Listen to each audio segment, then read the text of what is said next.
አሰላሙ አለይኩም ወራህመቱላሂ ወበረካቱ። ውድና የተከበራችሁ የሬሚዳ ቤተሰቦች እንዴት ናችሁ? ሰላም ናችሁ ወይ? አልሐምዱሊላህ እኔ ሰላም ነኝ። ዛሬ ይዤላችሁ የመጣሁት እንግዲህ ያው ሰሞኑን ያለው አዲስ ነገር የምህረት አዋጅ ተብሎ የወጣው እሱ እንኳን የምህረት አዋጅ ሳይሆን የሚባለው ነቀላ ነው። ያው አልሐምዱሊላህ ግን ይሄም ደግሞ ቻንሱን በጣም የሚፈልጉት ልጆች ከመኖራቸው ጋር አልሐምዱሊላ ነው። እኛ እንኳን እስከዛሬ ብዙ ጠብቀ ነው ነበር። ያው ቢሆን መጨረሻ ላይ ቢሆንም እንግዲህ ስንጠብቀው የነበረ ነገር አልሐምዱሊላ ጊዜውን ጠብቆ መጥቶልናል። ዋናው ነገር ከመጀመሪያው በዚህ በምህረት አዋጁ ከጠለብ ለጠፋ ነው። በተለይ ከዚህ በፊት ኢቃማ በላግ የሆነባችሁ እንዲሁም ደግሞ ከጠለብ ጠፍተን ሰዎቻችን ማን ነው በላግ ያረጉብን ፓስፖርት እንዲሁም ደግሞ የኢቃማ ቁጥር ወይ ኮፒ ይዘን ያልወጣን ልጆች በመጀመሪያ ፓስፖርት ከሌላችሁ ፓስፖርታችሁን ማውጣት አለባችሁ። አሁን በመታወቂያ ሄዳችሁ ማውጣት አትችሉም። ግዴታ የበፊቱ የፓስፖርት ቁጥር ወይም ደግሞ የፓስፖርት ኮፒ ሊኖራችሁ ግድ ነው። ያንን ለማግኘት ያም ደግሞ ምንም ነገር ከሌላችሁ ያው አሉ በህጋዊ ነገር ባይሆንም ይሄ ነገር ግን ደግሞ እንደዚህ ሲቸግረን ሰው ሀገር ነው እና ያለ ነው ግዴታ ያለን አማራጭ ይሄ ነው። ስማችሁን ትክክለኛ ስማችሁን ፓስፖርት ላይ የነበረው ስማችሁን፣ ሀገራችሁን፣ ትውልዳችሁ ምናምን ሳትሳሳቱ ሁሉንም ነገር ተናግራችሁ የሚያወጡ ልጆች አሉ። ያንን ካወጣችሁ በኋላ የፓስፖርት ቁጥራችሁን ታውቁታላችሁ ማለት ነው። በዛ በፓስፖርት ኮፒ ነው ፕሪንቱን የሚያወጡላችሁ። ያንን ኤምባሲ ሄዳችሁ ፓስፖርት ታስቀጥራላችሁ ማለት ነው። ስለዚህ አሁን በመጀመሪያው የፓስፖርት ቁጥር እንዳጥሉት። ያ የመጀመሪያው የፓስፖርት ቁጥር የሚያገለግለው የኢቃማ ቁጥራችንን ጠለብ ቤት ምንም ሳንይዝ የወጣ ነው። የኢቃማ ቁጥራችንን ወይም ደግሞ የገባንበት ድኹልያ እዛ ሀገር ፕሪንት አድርገን እናስወጣበታለን። እሱ በጣም ጠቃሚ ነው። የታደሰ ፓስፖርት ብቻ ይዘን ማሰራት አንችልም። ግዴታ የበፊቱ የገባንበት ሁልያ ወይም ደግሞ የፓስፖርት የኢቃማችን ቁጥር ያስፈልጋል እና የዱሮውን የፓስፖርት ቁጥር ካወቅን በሱ የገባንበትን ሁልያውን ወይም የኢቃማ ቁጥራችን ይወጣልናል። እኔ በዛ መልኩ አውጥቻለሁኝ አልሐምዱሊላ። ለዚህም ለማውጣት ደግሞ በጣም ብዙ ብር በየቦታው እያካበዱ እስከ 1000 ሪያል ድረስ የሚሉ አሉ።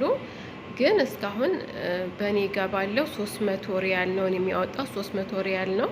በዚህም ማሰራት የምትፈልጉ ካላችሁ ኮሜንት ላይ ጻፉልኝ፣ አድራሻዬን እጽፋለሁኝ። ይሄንም በፊቱ በፓስፖርት ቁጥራችሁ የኢቃማ ቁጥራችሁን ፕሪንት ማሳብ የምትፈልጉ ልጆች 300 ሪያል ብቻ ነው እስከሚሻወሩ፣ ያውም ያላችሁበት ይዘው ለሚመጡ ለምሳሌ መካ ወይም ጅዳ ላላችሁ ልጆች ማለት ነው።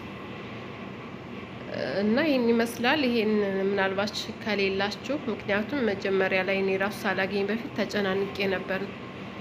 ይሄን የምትፈልጉ ልጆች ካላችሁ ኮሜንት ላይ አድራሻዬን ቁጥሬን አስቀምጥላችኋለሁኝ ወይም ደግሞ እዚሁ ቪዲዮ ላይ በኋላ አስገባላችኋለሁኝ። ግን በዚህ ቁጥር የምታገኙኝ ዋትሳፕ ወይም በቀጥታ አታገኙኝም። ኢሞና ቴሌግራም ብቻ፣ ሁለቱም ብቻ ነው የምጠቀምበት።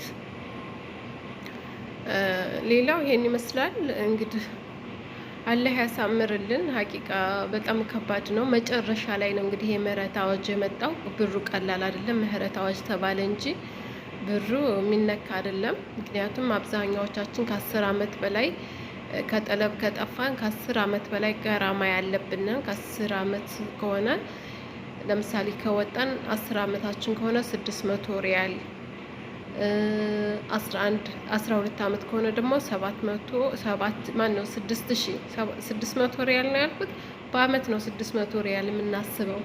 ማነው 10 አመት ከሆነ 6000 ሪያል ነው። ያው በአመት 600 ሪያል ጋራማ እያሰባችሁ የወጣችሁበትን አመት በዛ መልኩ ደምሩት። ሌላው 2000 ሪያል ደግሞ አሁን አዲስ የምናገኘው ከፊል ነቃላ የምናደርግበት ነው። 1000 ደግሞ ለመንግስት የሚገባ ቅጣት ነው። እንግዲህ እነዚህ ነገሮች አሉ። በዛ ላይ ደግሞ በውጭ ከሆነ የምናሰራው ከፊል ፈልገን ለከፊላችን ደግሞ የሚጠይቀን ብር አለ። ያው በተቻላችሁ በደላላ ላለመበላት ሞክሩ። ከፊልም ደግሞ የምታውቁትን ሰው ቢያንስ እንደው የተሻለ እንኳ ዝነት አላቸው ጥሩ ናቸው የምትሏቸው የምታውቁት አረብ ካለ በዛ መልኩ ለማድረግ ሞክሩ። አረቦች በጠለብ እምቢ አይሉም።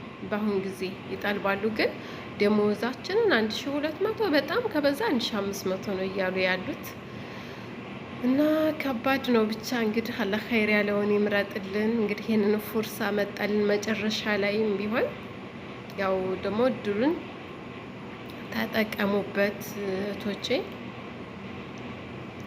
ሌላው ደግሞ 6 ወር ነው የተሰጠኝ ጊዜ። 6 ወር መጀመሪያ ላይ 2 ወር ነው ተብሎ ሰው ሁሉ በጣም ተሯሩጦ ነበር ከኔ ጀምሮ። አልሐምዱሊላህ አሁን ከባለፈው እሁድ ለታ ነው ትክክለኛ በሚዲያም በአረቦች ዜና የወጣው ለ6 ወር ድረስ ጊዜ ያለን። ስለዚህ ፓስፖርት ራሱ ከመጀመሪያ ጀምራችሁ ፓስፖርት ለማውጣት በጣም ጊዜ ያላችሁ። አሁን ላይ ፓስፖርት እንደ በፊቱ አይደለም። አልሐምዱሊላህ እስከ 2 ወር ይመጣል። እንደውም ከ2 ወር አሁን እኔ በባለፈው ከ5 ወር በፊት ነው ፓስፖርት ያወጣሁት። ከ2 ወር በፊት ነው የመጣልኝ። 1 ወር ከ15 ቀን እንደዛ ነው የመጣልኝ። እና ምናልባት አሁን ሰውም ትንሽ በዚህ በምህረት አዋጁ አብዛኛው ፓስፖርት ለማውጣት ወደ ኤምባሲ የሚሄድ ነው። ከዛም አንጻር ያው ከ3 ወር አይበልጥም በጣም ቢበዛ። ስለዚህ ፓስፖርታችሁን ከያዛችሁ ደግሞ ቀላል ነው ይሄኛው። ምን ፓስፖርት ታወጣላችሁ። በፊቱን የፓስፖርት ቁጥራችሁ ካላችሁ በሱ የኢቃማ ቁጥራችሁን ማሳብ 1 ቀን ነው፣ ምንም የሚወስደው ነገር የለም።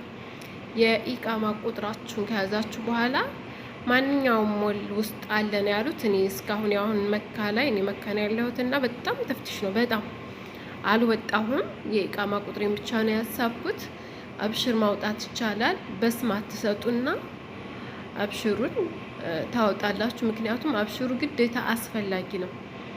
እያንዳንዱ ሜሴጅ ኢቃማችሁ መስተካከሉን ብር መከፈሉን ሜሴጅ የሚመጣላችሁ በዛ በአብሽሩ ነው እና እሱ ግዴታ ነው።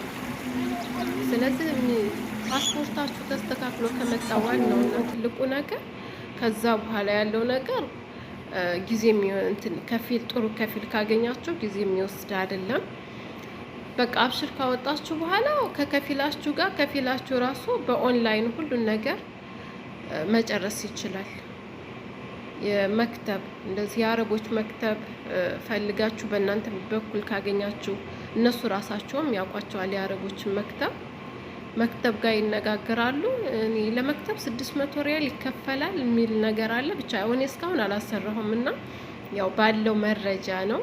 እንደ ዋናነት ግን አሁን ቪዲዮ ልሰራ የገባሁት እርግጠኛ ሁኜ በበፊቱ በፓስፖርት ቁጥራችሁ የድሮ ወደዚህ ሀገር ስትመጡ ያወጣችሁት የፓስፖርት ቁጥሩ ካላችሁ ኢቃማ ቁጥራችሁ በዛ ፕሪንት ሆኖ እንደሚሳብ ይሄ እንድነግራ